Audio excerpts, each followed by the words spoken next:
I want you to picture your calendar for just a second. When you see a date like July 7th, it's pretty easy to just think of it as a standard square on a grid, right? Just a passing 24 hours. But what if I told you that this specific date across centuries actually acts like a fascinating portal into the shifting tides of human civilization? Today, we're going to challenge how you view time in history. We aren't just looking at random, isolated dates. We're uncovering a hidden narrative of power, tragedy, and total transformation that all share one extraordinary thing in common.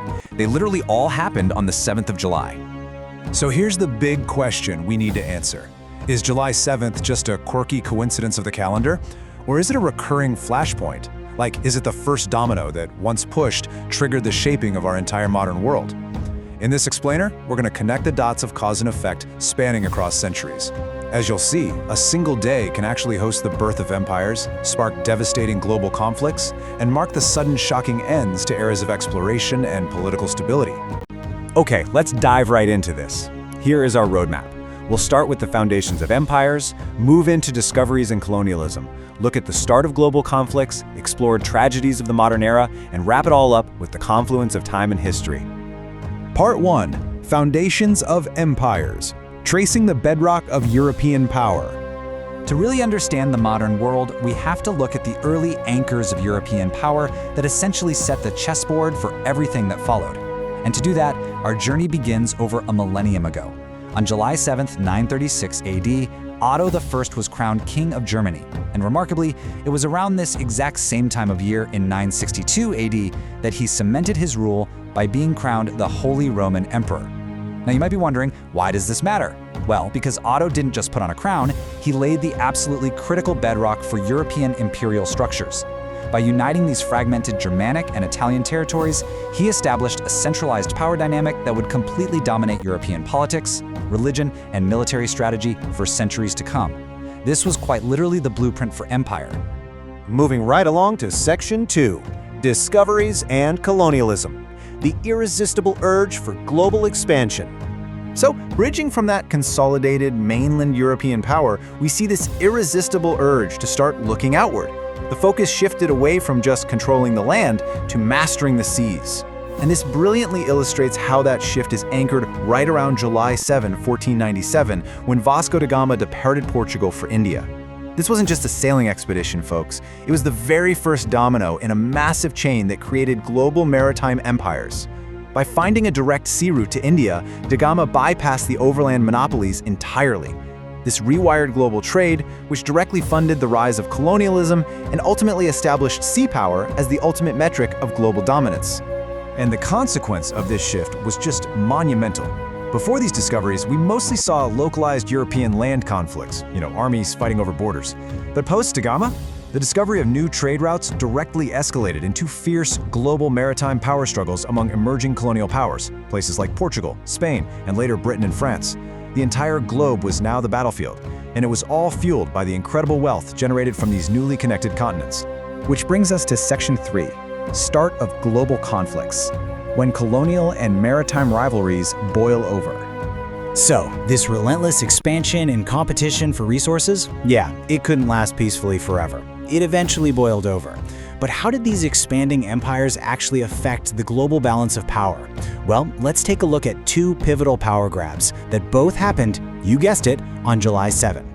First, in 1807, the Treaty of Tilsit was signed, which allowed Napoleon to radically reshape the political map of Europe, basically dividing the continent between France and Russia. Fast forward to July 7, 1898, and the United States officially annexed Hawaii.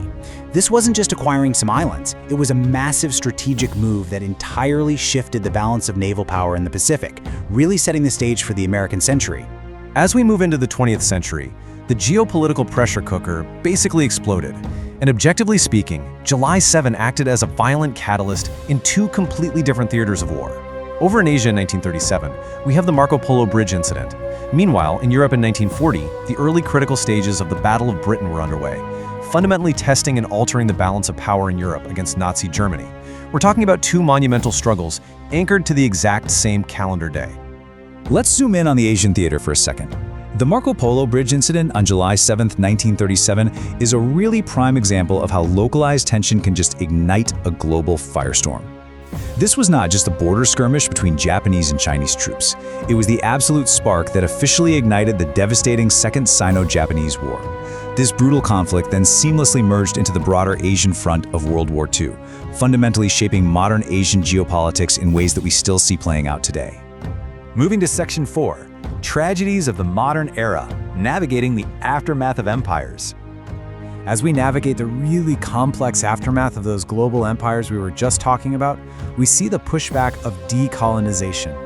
This is the global movement and process of state withdrawal from former colonies. And once again, July 7th serves as a marker for this massive historical shift. On this very day in 1978, the Solomon Islands gained their independence from Britain. It represents the unraveling of that old colonial system, finally returning sovereignty to local populations after centuries of foreign dominance. But of course, the modern era brings modern tragedies as well. On July 7, 2005, a day often referred to simply as 7/7, the world watched an absolute horror as a series of coordinated terrorist suicide bomb attacks targeted civilians using the public transport system in London right during the morning rush hour. 52 people tragically lost their lives, and hundreds more were injured. This horrific event on July 7th radically shifted global counterterrorism policies in the 21st century. It profoundly changed how nations approach domestic security and international intelligence sharing. Now, what's really fascinating here is how July 7 also marks incredibly abrupt endings in our very recent history. We see a pretty stark contrast.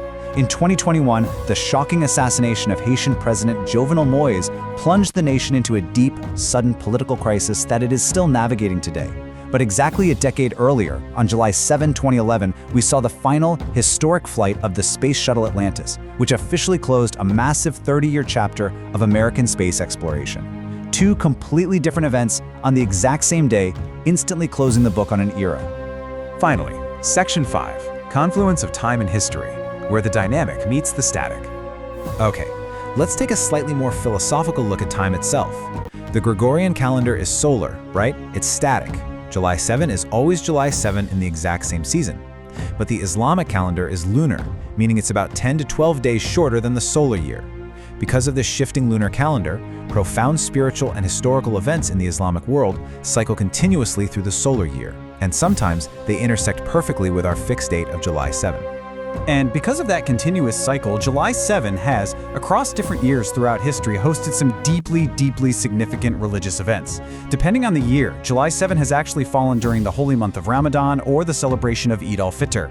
In other years, it has hosted the Hajj pilgrimage's day of Arafah or Eid al-Adha. It's aligned with the solemn day of Ashura, the Islamic New Year, the Prophet's birthday in Miladun Nabi, and the nights of Shab-e-Miraj and Shab-e-Barat. It really just reinforces how incredibly rich, varied, and layered the cultural and spiritual significance of this single fixed day truly is when we look at it from a global perspective. So what does this all mean? Think about the massive domino effect we've mapped out in this explainer today. From Otto I laying the groundwork for European empires to Vasco da Gama setting sail. From the spark of global wars at the Marco Polo Bridge to the tragedy of the London bombings and the beautiful intersection of profound lunar spiritual events. July 7th is clearly not just a calendar date. It's a monument to how human decisions, treaties, discoveries, and tragedies interconnect to shift the very axis of our world. So the next time you cross off a square on your calendar, I want you to ask yourself, what invisible chain of history is being forged today? Thank you so much for joining me for this explainer, and keep exploring those incredible connections that make up our world.